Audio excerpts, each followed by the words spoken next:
My name is Likonge Makai Mulenga. I'm the last born in the family of two. Okay. Yeah. The first born is a boy, and then myself. And I've been brought up mostly by my father's family because my father died when I was 9 years old. And I did my secondary school, my primary and secondary school in the eastern part of Zambia. I completed my high school in 1997. Then I went to the university in 1999, where I did electrical electronics, but specialized in power systems. Then I joined the mines as an electrical engineer in 2006. I started with Mopan Copper Mines in Kitwe. Then I resigned in 2007 after getting married, and I joined Konkola Copper Mines, where I'm currently working as an electrical engineer. Then in 2012, I got a scholarship with the NORAD to go and do my master's in energy systems. I went to Nepal, that's where I did my master's, and I went to Norway for 6 months for the project. Yeah. And I came back in 2014 last year. I joined back KCM, where I'm working as assistant engineering superintendent. Yeah. Then, maybe I should just explain how I came to know Pirivava. When I was doing my master's degree, I did a specialization project on biogas, and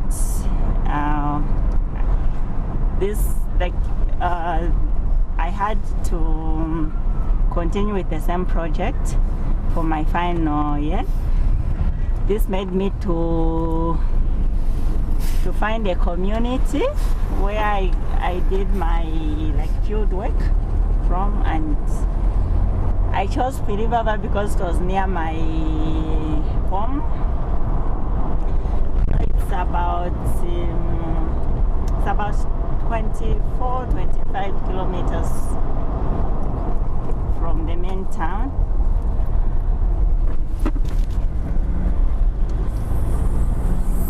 So the project that I did was mainly on biogas, but it was so much interesting that my supervisor in Norway helped me to write the paper, which I wrote and presented to Global Humanitarian Technology Conference that was held in 2013 in California. And I got selected to go and present the same paper there. And when I went to present it, I met Dr. Ruben Podom, who introduced me to IEEE. Then it used to be Community Solution Initiative. Yes. But it has now been changed to Smart Village. Yeah. So I joined Community Solution Initiative then, and through Community Solution Initiative, it made me to continue my research in Pirivava, and we are doing the project to provide electricity using solar energy. Yeah. So, I've I've been working with Firivava community all along from the time I was doing my project, and now I've changed. I'm going to solar with the IEEE Smart Village. Yeah, Firivava it's a pre-urban area, and most of the people who are there, they are just farm settlers.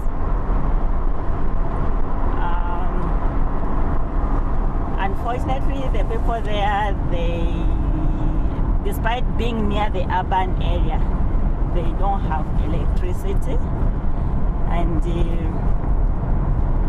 most of the energy they use is using the fossil fuels like kerosene and firewood in the night.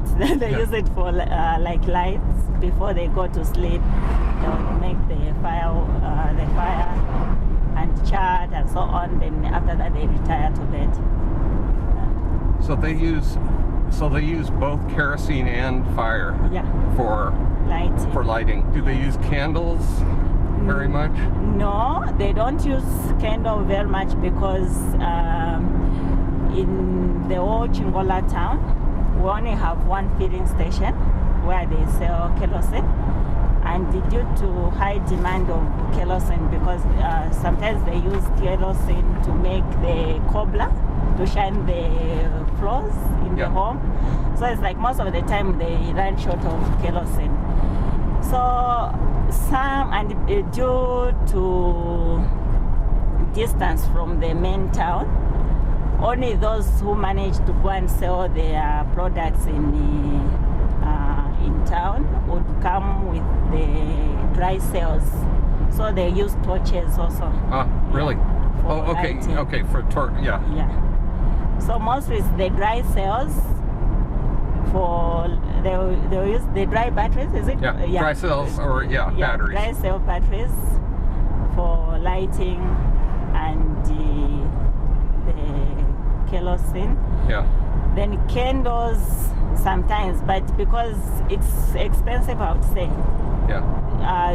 In a day they would finish 1 or 2 candlesticks. Yeah. So they prefer to use dry cells batteries. Okay, that's what I got from the research. Sure. No, that was good. That was good. Yeah. How much?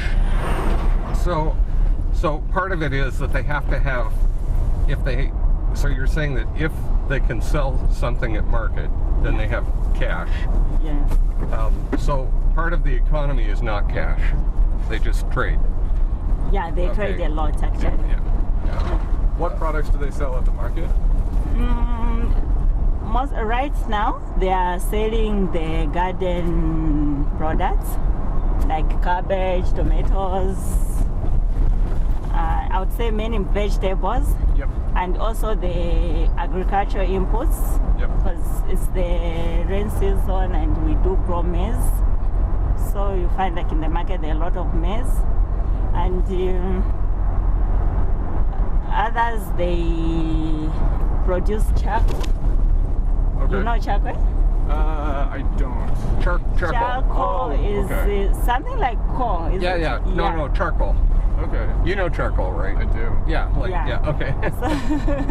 So they produce charcoal and sell, because charcoal here, despite like people being in urban areas and having electricity is very expensive.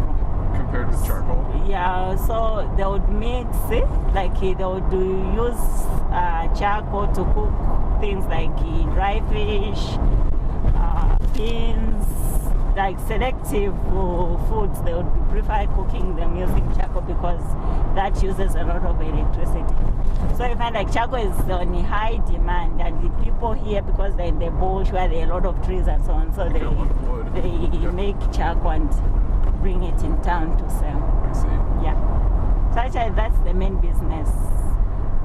And as you can see in front, that man with the bicycle is from selling charcoal and now he's going back. So early in the morning they would take charcoal in town and this is the time they would be like driving back to their homes. So he carried about 5 or 6 bags of charcoal in there.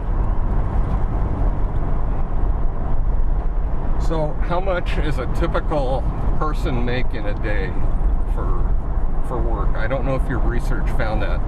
So if you had somebody who is laboring for you, like coming to help you at the farm or digging ditches or road work, how much would they make? But okay, I would say like for my home, Yeah. when someone comes Yeah. to even just to wash their clothes, Yes. Okay. the minimum I would pay is 20 kwacha. 20 kwacha. Yeah, because they charge the clothes. If it's a shirt, Okay. it will be 5 kwacha. Okay. If it's a trousers, it will be 10 kwacha. Okay. So you pay them at least 20. Yeah, the rest is 20. For example, if I'm washing, like I want them to wash maybe 1 shirt and 1 trousers, that would be 15 kwacha. Okay. Yeah. Okay. But mostly because we've got maids at Yeah. home, so we don't usually have people to come and wash. Instead, for gardening, Yeah. if they have to make a garden and so Yeah. on, I pay them 200. If 200 they have to complete per day. per day. Yeah. Okay, 200 per day. Yeah. And what about somebody who works at the mine, lowest paid mine worker? The lowest paying mine worker gets about 700 kwacha. Okay, 700. 700 kwacha, yeah. That's per month. Okay, 700 per month Yes. is the lowest paid mine worker. Yes. Okay, But those with the contractors. right. Right. But Okay, But as in for KCM, yeah. it's about 1,500. Though Okay. I can't really tell the exact figure, but it's about 1,500. Okay. So in Filibaba, what is the average family? How much is their income, do you think? In the Filibaba. Yeah. So from everything they produce and Is it in terms of per month or doesn't matter, just per day? year, per month. Or per year? Per Because- month, an average income is above 1,000. Okay. Yeah. Okay. Because it depends with what they are selling. Most of the times, if it's just the garden Right. input, it's about 500 per day they take to the market. Okay. Yeah. 500 per year, you said? Per day. Per day. Yeah. Okay. Because they can't travel the long distance and just take like less things to sell. Mhm. So most of the times, from the research I did, Yeah. on average, it was about 250 kwacha per day.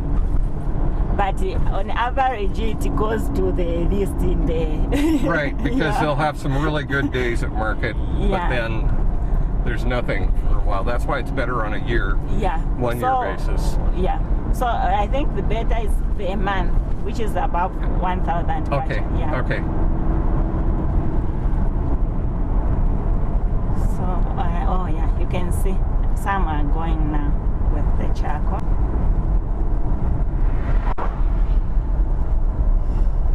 So that probably takes them 2 to 3 hours to get to the market. Yeah, about 1 hour to 1 to 2 hours. 2 hours. Then others they'll just put by the roadside. So these trucks are coming from Solwezi. There are 2 mines in Solwezi. So they're just moving ore. I don't know what Oh. they're taking.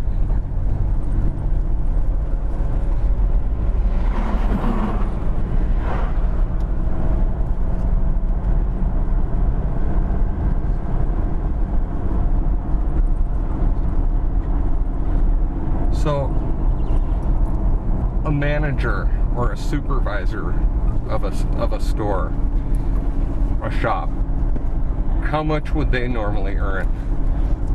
And this question is around the manager of the facility, like of the kiosk. Yeah. What kind of pay would they expect? on that, because the government had given the minimum wage. Yes. Yeah, so Oh, okay.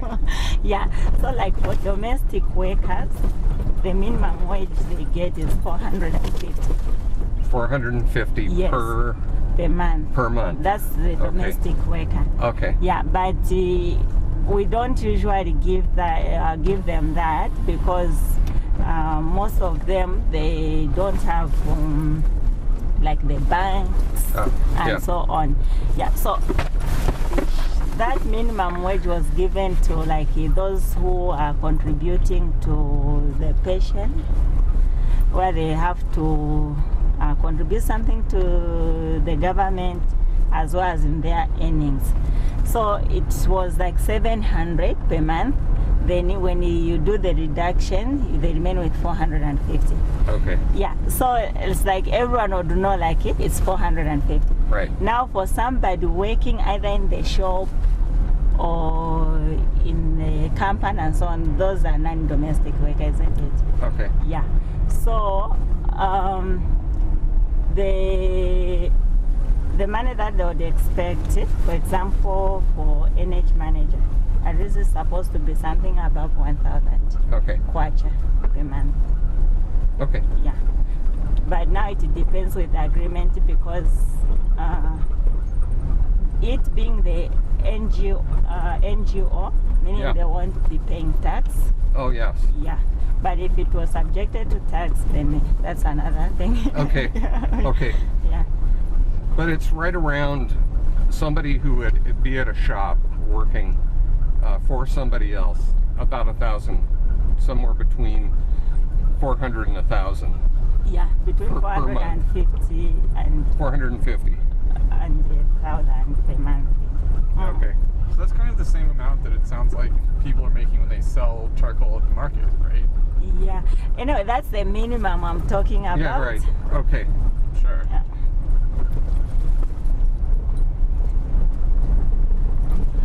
That's the minimum I'm talking about. And again,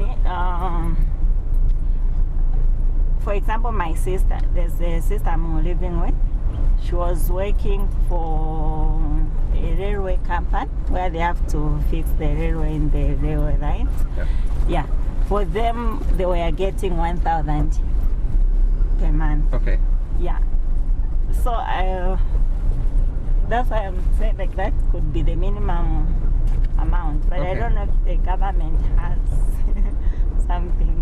I just know the domestic workers because I point that I have some domestic Right. workers at home. Yeah, yeah. No, that's good. Yeah. It's good. It's just good for a rough amount. Yeah. How much do you think if people go out to charge a cell phone, how much do they pay? The minimum is 2 kwacha. 2 kwacha. Yeah, Okay. that's the minimum. But for here, Yeah. others pay 2 kwacha 50 ngwe. Then the others were indicating 3 kwacha. 3 kwacha. Yeah. Okay. But the minimum is 2 kwacha. Okay. And where is that done? That would be like in near where the market is, or is there somewhere closer? It's either they go where I was saying the second class. Yes. Yep. There are some residential areas far from that side. Now there's a shortcut they use. Okay. But most Yeah. people from Philly Baba go. Go there. Go yes. there. And also there is Ipafu area. I think about 3 kilometers. Okay. This side there are some people who have electricity because there's a mission store Yeah. where Okay. there's electricity. So anywhere from 3 to 5 kilometers away. So someone in Philly Baba to charge their cell phone, they would have to go. They have to go to one or the other. Yeah. Okay. And mostly like the closest is 3 kilometers. Okay. But that is the mission school, and Mission school. people are not comfortable to go and knock in like workers there. So okay. they prefer to go Okay. this side, which is about 10-15 kilometers. That's okay. Yeah. So maybe when they go and sell some things, then they'll even carry their phones and Yeah. charge. Do you think if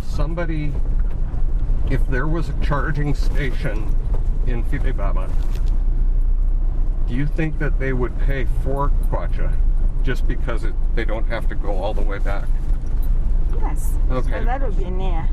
Yeah. That's That's a good question. yeah, that's what we're pretty sure that's the case in Muhurube too. And you saw the pictures of the chargers there. Okay.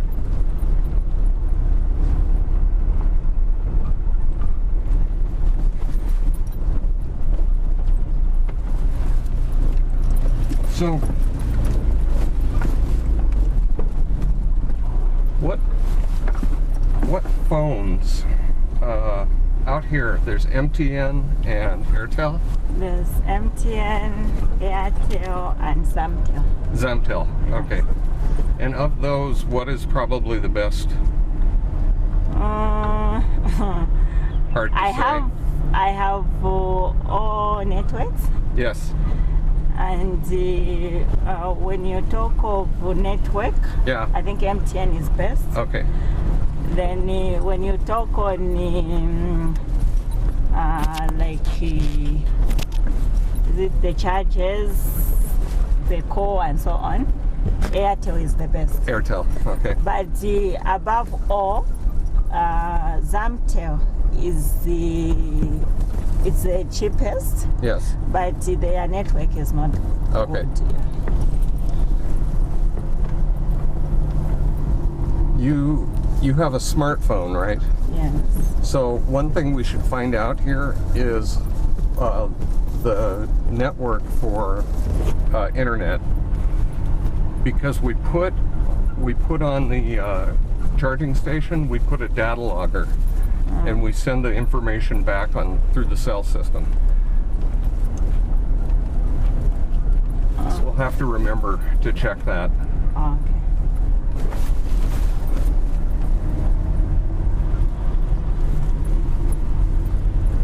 As far as the crops that grow here, I see the corn or the maize, and then you said they also have cabbage and vegetables. Is it different year-round, or is there sometimes when it's very...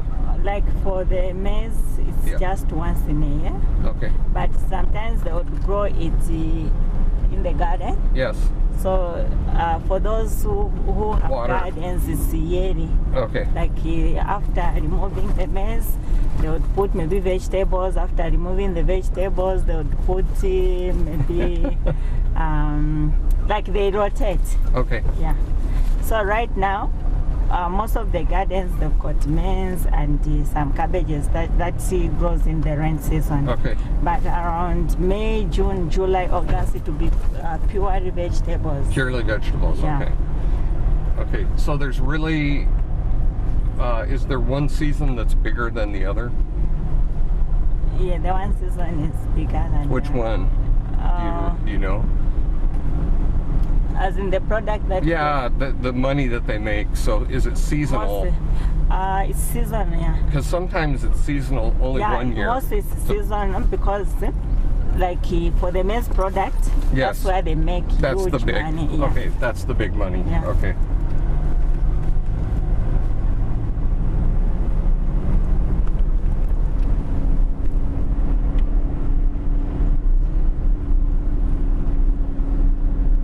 In all of Africa, there is mostly the concept that if you buy something, you pay for it and then you can use it, like the cell phone. You prepay the top up, then you use the talk time and the text and whatever. Do people have a concept of renting here, to where you take it and then you pay monthly But for you don't that? own it. But you don't own it. You're just renting it. Yeah, I think they have that concept. No, though I've never seen that. You've never seen it here? Yeah. Okay. But probably it should be. Yeah. Yeah, but I've never seen it. But like in Nepal, yes. Yes. Oh, in Nepal. Yeah. Okay. Nepal, they are practicing that.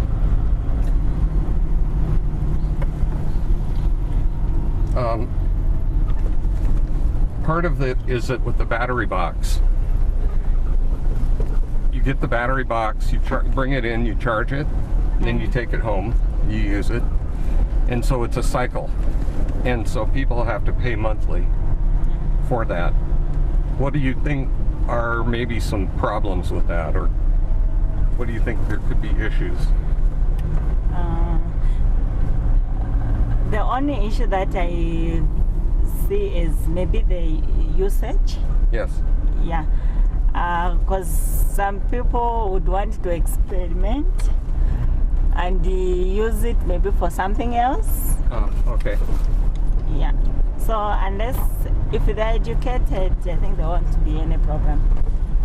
Like just the emphasis and the awareness that this is supposed to be just for this product and so on. Yeah. Right. Because it's like people really want electricity, so when they have that, they can become excited and maybe buy things that are not supposed to. Yeah.